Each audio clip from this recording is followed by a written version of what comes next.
Okay, good morning. Yes, got another video. Obviously, not 3 months this time. I was talking about the Nikon D4 the other day. Well, to be quite honest, I've had a really bad case of gear acquisition syndrome since. This box in front of you is just the beginning. This is just a sample, which I thought I'd open with you. I just loved the D4. I just absolutely love the everything about it. And I thought I'm going to try and get another one. Maybe not a D4, but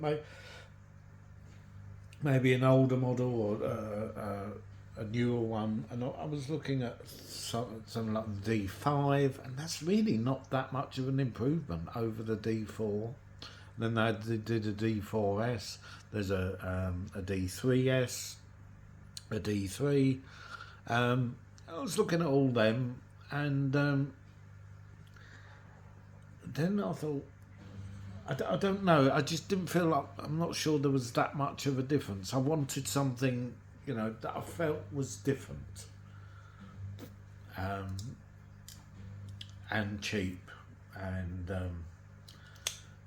anyway, this is what I come up with, and bear in mind this is just the beginning. I've got some other things coming, of which I shall do another video when they've all arrived, which won't be till next week. Now this comes from Wex Photography, something I normally buy off at eBay, don't I? Because I find sometimes you can get, and I came across, it is a camera, and I came across this, and I thought, oh, let's have a look at the prices of these. Now I found this one, which is in absolutely fantastic condition.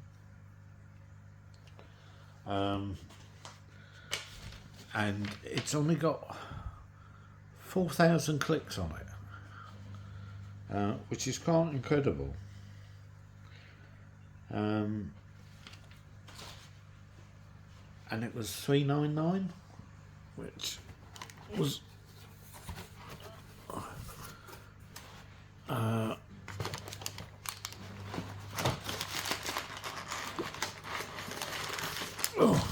and this weighs a bit as well.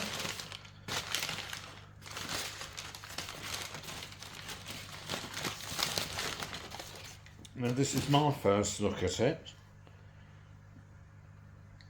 and it's a beauty.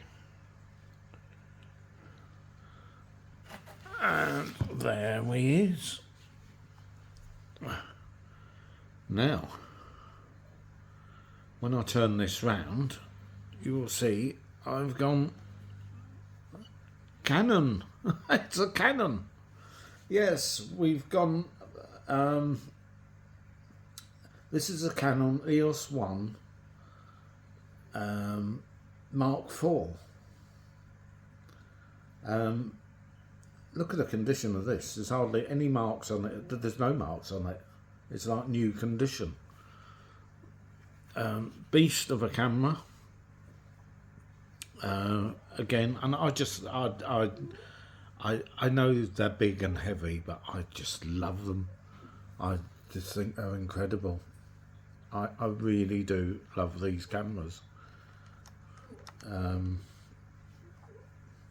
I haven't got any lenses yet. I have got a couple on order, but I will do all that when the rest of it comes. Right, now I think this came out in about 2007. I think this is quite an old camera, but I did quite a bit of research on it, and it does 10 frames per second. So it's a great wildlife, sports action, and it's got an unusual sensor in it. one that they don't produce anymore. It's not an APS-C, it's an APS-H. Now, I had heard of this sensor before, but I didn't know which cameras actually come with it, and this is one of them. I don't know if this is the only one, but what it is with Canon, like with Nikon, the crop factor is 1.5. With Canon, it's always been 1.6. So you get that little bit of extra reach on APS-C with Canon over what you do with Nikon. I mean, it's not that much. It's, you know, but nevertheless, it's slightly longer. But with this one, it's 1.3. So you are getting that little bit extra reach, but it's half of what the APS-C sensors are. So it's quite an interesting, and you can only put full frame lenses on it. It will not take APS-C size lenses. So you have got a slightly bigger sensor. It's not a full frame sensor, but it's not an APS-C, it's in between. So that makes it unusual in itself. But 4,000 clicks, I mean, this is one of those, you know, you really do have to, sometimes these cameras are hard to come by in this kind of condition. But if you look hard enough, you know, occasionally somebody will put one up. And this is a heavy beast. But you know, these heavy. These are so comfortable to hold, and so well made. I just love it.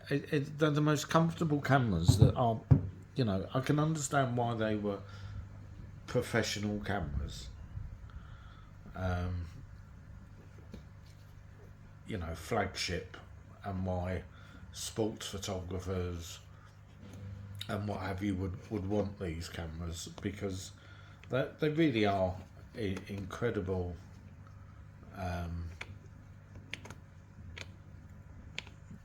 cameras, and they're just wonderful, not only to look at but to feel and to use. Obviously I can't comment on, but you know, it's absolutely wonderful. So I have become a bit obsessed, and it's got an SD card holder and a compact flash. So you've got both options, so that's cool. And they all take brilliant images, you know, put some decent glass on them and you will get, and this is absolutely fantastic condition.